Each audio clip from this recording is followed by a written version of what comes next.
want to talk about some of the conversation around this whole idea of progesterone and different phases in a woman's cycle, and what can be a challenge for women and for their partners. So we did this post, and we talked about this post on the last podcast, but we did this post that talked about the 4 phases of a woman's cycle. This is 2 podcasts ago, I think. And it's gotten a lot of traction. I mean, it's gotten over 500,000 people's eyeballs on it. It's been shared almost like 20,000 times, something like that. So it's getting out to a ton of people, and it's because the message is resonating. And there was some comments that came up in the conversation that you hear all the time in clinic, and I hear all the time, that were really related to just the challenge of this phase, of this progesterone depletion phase, or this phase also known as the luteal phase. So I want to read off a couple of the comments and then get some of your feedback on them, and then we're going to talk about one that was a little bit more I don't know, controversial, if you want to say. So here's a couple comments. I feel like I'm only sane 1 week a month. It's just cruel that the luteal phase is the longest. I'm sorry, this is one for all the partners out there. I'm so sorry for my man. I genuinely hate this for him, in the sense that, like, that phase of the cycle, she just feels so less like herself, or how she wants to feel. And she's feeling very sorry for her man. Very sweet. And also tragic, right? And then another one here that I picked out. This is me all over, but the problem is when the man is not understanding you. So it creates conflict. So what do you think about some of those comments? Because, I mean, this is a tremendous amount of people that are resonating with the message that we're sharing. Yeah. And so many women are stuck in this reality, maybe where they don't feel like they can share how challenging this phase is, how they feel less than themselves. They want to feel better, they want to do something about it, but and many people commented that they feel like this most of the month. Yeah, like they feel really stuck. Yeah. Because there isn't conversation around it, there's an education around these things that are happening throughout the month and why it's happening. But instead it's just been normalized that you just don't feel good, or we need to fear this part of our cycle because we're not going to feel like ourselves. We're going to maybe feel more anxious, more depressed, be in pain, feel swollen. Like all these things show up in that latter phase that we're talking about when progesterone is low. And when there's no conversation about it, women just feel like they just have to stick it out and not realize that's actually not normal. That the symptoms that they're feeling, there's a solution to it, and the body's just telling them that there's some miscommunication with their hormones, or there's depletion in certain hormones that we need to fix. So once we create awareness around that, and I think what it does, it helps women feel not alone. They realize that, okay, I'm not in this by myself. So these comments that, like, I only feel good 1 week out of the month, I'm going to assume that's probably the follicular phase when estrogen is high, so the hormones are a little bit higher, so you feel a little bit more vital. And we talked about that in that phases podcast. And as soon as ovulation hits, it feels like that's it, because now the hormones are declining. And if we don't have enough progesterone, and we mentioned last week how if we're under stress, we're in progesterone depletion all the time. So then it doesn't get to spike in that latter half, and that's where all these symptoms show up. So it's very common, I would say common, not normal, to have these symptoms. And that comment about, the counterpart not understanding, that's what creates a lot of friction, because then it's hard to communicate what's going on in the body, because it's even hard to articulate why it's happening, what's happening, why I'm saying the things I'm saying, or why I don't feel like myself and I don't want to do the things that maybe he wants to do. And it's really hard to articulate all that, because for you, like, you don't have that experience in your body, and your cycles are so different, so it's hard to sometimes connect. But with these conversations, I think if more men are listening and watching what we're talking about, then they can have that understanding of, okay, how can I support my partner so that there's just more ease in communication.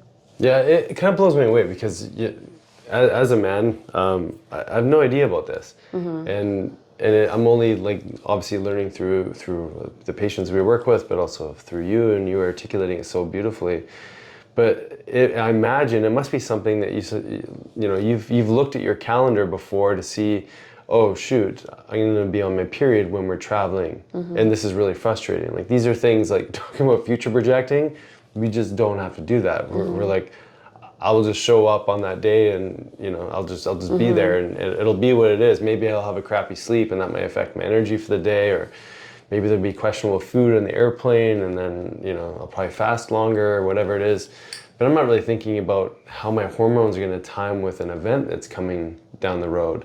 So imagine, just we talked about the stress response with progesterone depletion as a result of all these different things.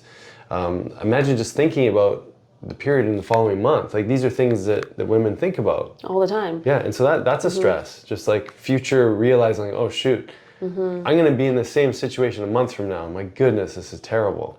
Yeah, and also realizing when you start to learn about your phases too, like for example, when I have talks, or if I'm going on a podcast, or I need to write my book, or all these things, like realizing, oh gosh, I'm going to be doing that the week before my period, my energy is not going to be high, I'm not going to have the same creativity, like that does create some stress. But when we can learn tools to support ourselves throughout that month, so that week doesn't feel so intense, but instead we feel grounded and can access the gift of that week, then I think we can turn things over. Yeah, because as you said before, it seems to be the norm, but it doesn't mean it's normal. Yes.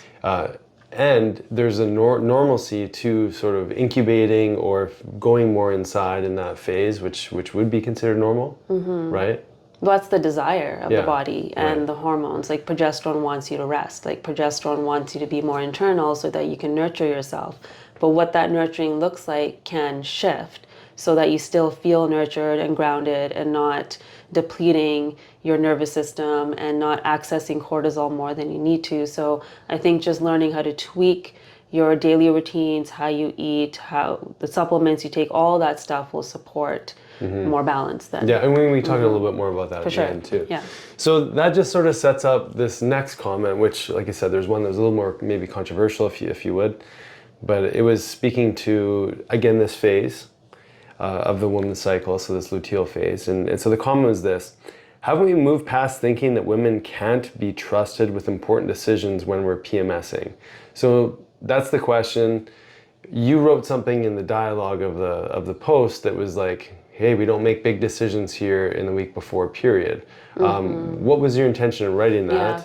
And then, like, we can't assume that we know where this person is coming from, but maybe tell me your first thoughts. Okay. Yeah. So maybe talk a little bit about big decisions before your period. Yeah. So I say that often. I also have like a quote, like, ladies, we just don't make big decisions a week before our period, because when our nervous system isn't aligned, when we're not feeling grounded, and like in that video when I was feeling irritated just by you chewing and slurping on your straw, everything feels bigger. So anything that you do that may, irritate me a little bit in my follicular phase, on that phase, it's really big.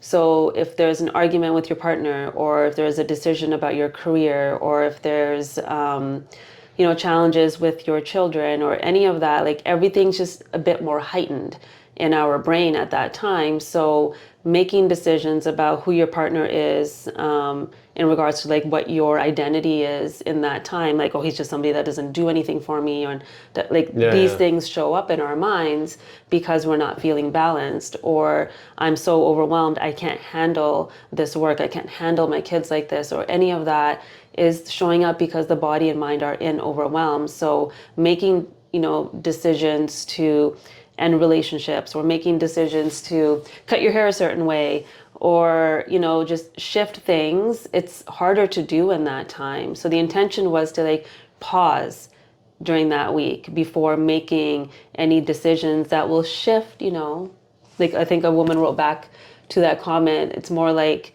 maybe don't cut your bangs that week, wait a week to decide if you're going to cut your bangs.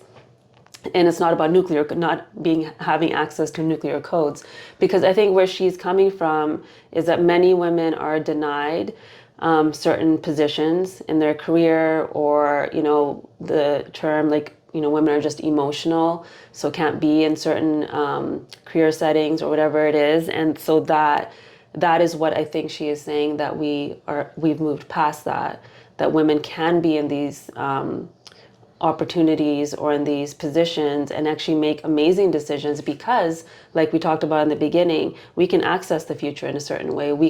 Our minds can be in different places at once. So that's why a lot of CEOs, like women CEOs, do so well because they're able to access that. And because of our hormones, we're able to do well. So I see where she's coming from. So my comment around don't make big decisions around that was really more of like creating awareness that we do need to pause before we make decisions about who we are or who somebody else is. Yeah, because it's easy to just get into a reaction phase, right? Yeah. And that could be just very likely progesterone's low. Yeah. We're converting into cortisol. We're in that fight or flight state. We're in that stress response. We're probably going to make decisions in that phase that are, or women will probably make decisions in that phase that are more reactive typically if they haven't given themselves space to pause. Yeah, even with food. Like before sure. that, the decisions we make around food might be more nourishing, whereas there, because we're feeling overwhelmed, we're feeling bloated, we're not feeling like ourselves, you might access, those unhealthy carbs more often. Yeah. Yeah. And I thought it was interesting because this to me, again, me being not a woman, I couldn't know this. And so when I saw that writing, I was like, oh, I didn't realize this was such dialogue. It was so accepted universally that, oh, that's old news almost. Like it's now irrelevant.